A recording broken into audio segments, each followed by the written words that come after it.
ಇವತ್ತು ರಾತ್ರಿ ಸತ್ತೋಗ್ಲ ನಾನು?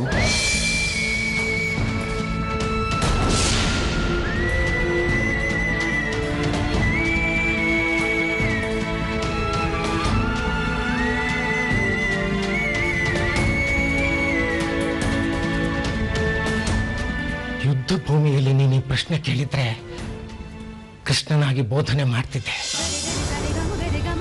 ಆದ್ರೆ ಇದು ಗಂಡ ಹೆಂಡತಿ ಸಂಬಂಧದ ವಿಚಾರ. ಬೋಧನೆ ಮಾಡುವಷ್ಟು ಗಟ್ಟಿತನ ನನ್ನಲ್ಲಿ ಉಳ್ಕೊಂಡಿಲ್ಲ. ನಾನೇನೇ ಹೇಳಿದ್ರು ಆ ಇಬ್ಬರು ಹೆಣ್ಣು ಮಕ್ಕಳಲ್ಲಿ ಒಬ್ಬಳಿಗೆ ದುಷ್ಟನಾಗ್ತೀನಿ.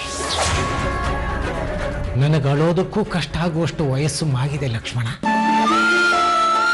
ದೇವರಿಚ್ಛೆ ಹೇಗಿದೆಯೋ ಹಾಗೆ ನಡೀಲಿ. ದೊಡ್ಡಪ್ಪ, ನಿಮ್ಮ ಮಾತಲ್ಲಿ ಜಾರ್ಕೊಳ್ಳೋ ತಂತ್ರಗಳಿಗೆ ಎದ್ದು ಕಾಣ್ತಾ ಇದ್ದಾವೆ. ಕೆಲವೊಮ್ಮೆ ನನ್ನ ಅನ್ನೋ ಬಗ್ಗೆ ಅಗತ್ಯಕ್ಕಿಂತ ಜಾಸ್ತಿ ವಿಚಾರಿಸ್ಕೊಳ್ತೀರಿ. ಕೆಲವೊಮ್ಮೆ ಹತಾಶೆಲಿರೋಗ್ ನಡ್ಕೋತೀರಿ. ನನ್ನ ಪರಿಸ್ಥಿತಿಯಲ್ಲಿ ನೀವಿದ್ದಿದ್ರೆ ಏನ್ ಮಾಡ್ತಿದ್ರಿ?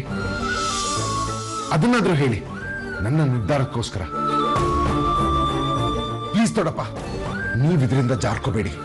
ಯಾವುದೋ ಕಾರಣಕ್ಕೆ ನಿಂತು ಹೋದ ಕಾರ್ಯ ಮತ್ತಿವತ್ತು ನಡೀತಾ ಇದೆ. ಅದಕ್ಕೆ ಯಾಕೆ ಇಷ್ಟೊಂದು ಗೊಂದಲ? ನೀವಾಗ ಹೇಳಿದ್ರಲ್ಲ ದೇವರಿಚ್ಛೆ ಅಂತ. ಅವತ್ತು ನಮ್ಮ ಮಧ್ಯೆ ಮೊದಲನೇ ರಾತ್ರಿ ನಡೀಲಿಲ್ಲ, ಅದು ದೇವರಿಚ್ಛೆ ಆಗಿತ್ತು. ಇವತ್ತು ನನ್ನ ಸಿಂಧು ಮಧ್ಯೆ ಮೊದಲನೇ ರಾತ್ರಿ ನಡಿಬಾರ್ದು, ಇದು ದೇವರಿಚ್ಛೆ ಆಗ್ಬೇಕು. ಎರಡು ದೇಹಗಳು ಮಂಚದಲ್ಲಿ ಮಲಗೋದಕ್ಕೂ ಅಪ್ಪ ನೋಡ್ರೆ ಆಗ್ಬಾರ್ದು ದೊಡ್ಡಪ್ಪ. ಮಂಚ ಸಿಂಗರಾಗಿದೆ ಅಂತ ಮನಸ್ಸಿಗೆ ವೇಷ ತೊಡ್ಸಕ್ಕಾಗತ್ತಾ? ಮದುವೆಗೆ ಮುಂಚೆ ಈ ಗಟ್ಟಿತನ ಎಲ್ಲಿ ಹೋಗಿತ್ತು ನಿನಗೆ? ಅವತ್ತು ಅಪ್ಪನ ಮುಂದೆ ಹೇಳಿದಿದ್ರೆ ಅವನೊಬ್ಬನಿಗೆ ಬೇಸರ ಆಗ್ತಾ ಇತ್ತು. ಇವತ್ತು ಇಬ್ಬರು ಹೆಣ್ಣು ಮಕ್ಕಳಿಗೆ ನೋವು ಕೊಟ್ಟ ಪಾಪಿ ಸ್ಥಾನದಲ್ಲಿ ನೀನು ನಿಲ್ತಾ ಇರಲಿಲ್ಲ. ಸರಿಯಾದ ಮಾತು ಬಳಸಿದ್ರಿ ದೊಡ್ಡಪ್ಪ. ಪಾಪಿಸ್ತಾನ. ನಾನು ಸಿಂಧು ಇವತ್ತು ಒಂದಾದ್ರೆ ನಾನು ಪಾಕಿಸ್ತಾನದಲ್ಲೇ ನಿಲ್ಲೋದು. ಆ ಪಟ್ಟ ನನಗೆ ಬೇಕಿಲ್ಲ ದೊಡ್ಡಪ್ಪ.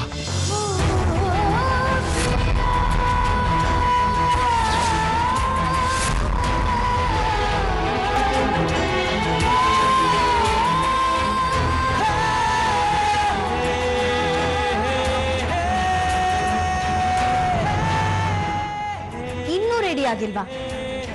Please lucky.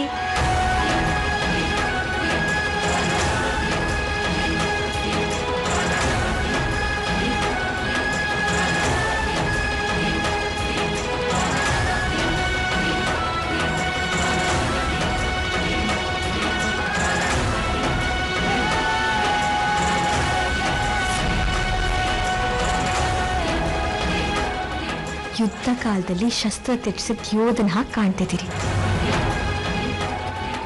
ಏನಾಯ್ತು ಮಾವ? ಲಕ್ಕಿ ಯಾಕೋ ಸ್ವಲ್ಪ ಗರಂ ಆದಾಗಿದ್ದ. ಎಷ್ಟೊತ್ತಾಯ್ತು ಗೊತ್ತಾ ನಾನು ಅವ್ರಿಗೆ ಹೋಗಿ ರೆಡಿಯಾಗಿ ಅಂತ ಹೇಳಿ? ಪಾಪ ಸಿಂಧು ಕಾಯ್ತಿರ್ತಾಳೆ. ಲಕ್ಕಿಗಿಂತ 100 ಪಟ್ಟು ಹಿಂಸೆಯಲ್ಲಿ ನೀವಿದ್ದೀರಿ. ಯಾರ ಹತ್ರನೂ ಹೇಳ್ಕೊಳಕ್ಕಾಗದ ನೋವು. ಲಕ್ಕಿ ಮಾತಿಗಾದ್ರೆ ಕೇಳೋ ಕಿವಿಗಳಿದೆ,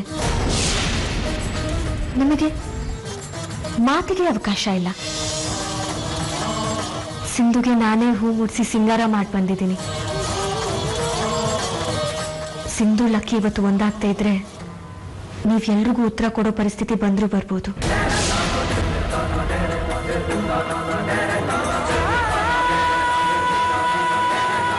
ಅದು ನನಗಿಷ್ಟ ಇಲ್ಲ ಮಾವ. ಶಾಸ್ತ್ರದ ಪ್ರಕಾರ ನಡೆದಿರೋ ನನ್ನ ಮದುವೆ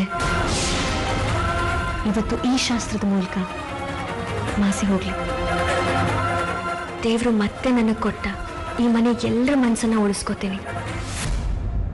ಆದ್ರೆ ಯಾವತ್ತೂ ಸತ್ಯ ಆಚೆ ಬರ್ದೇ ಇರ್ಲಿ ಅಂತ ಪ್ರತಿದಿನ ದೇವ್ರ ಕೈ ಮುಗಿಯೋದನ್ನ ನೀವು ಮರಿಬೇಡಿ.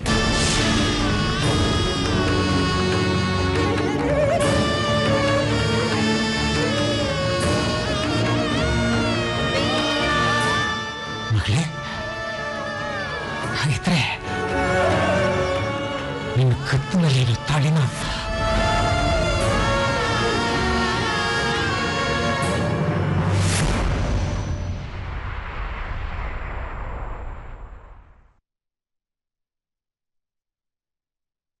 ಬಿಡು.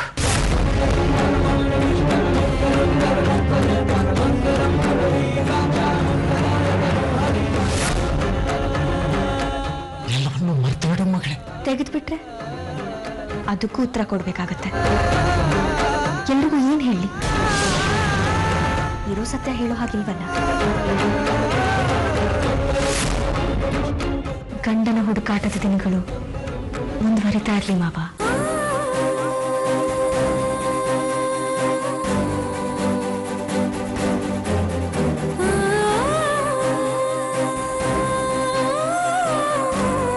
ಎಷ್ಟದಪ್ಪ? Lakshman is ready. ನೋಡಿ, ಮೈ ಮೇಲೆ ಬಿಳಿ ಬಟ್ಟೆ ಹಾಕೊಂಡಿದ್ದೀನಿ. ಅದೇನ್ ಮಾತದು, ಬಿಳಿ ಬಟ್ಟೆ ಹಾಕೊಂಡಿರೋದು ಅಂತ? ನೋಡಿ ಮಾವ ಹೆಂಗ್ ಮಾತಾಡ್ತಾರೆ ಅಂತ. ಬಿಳಿ ಡ್ರೆಸ್ ಹಾಕೊಂಡಿದೀನಿ ಅಂತ ಹೇಳ್ಬಾರ್ದಾ? Lucky, please go. ಮೇಲೆ ವೇಟಿಂಗ್. ಎಸ್ ಅನು.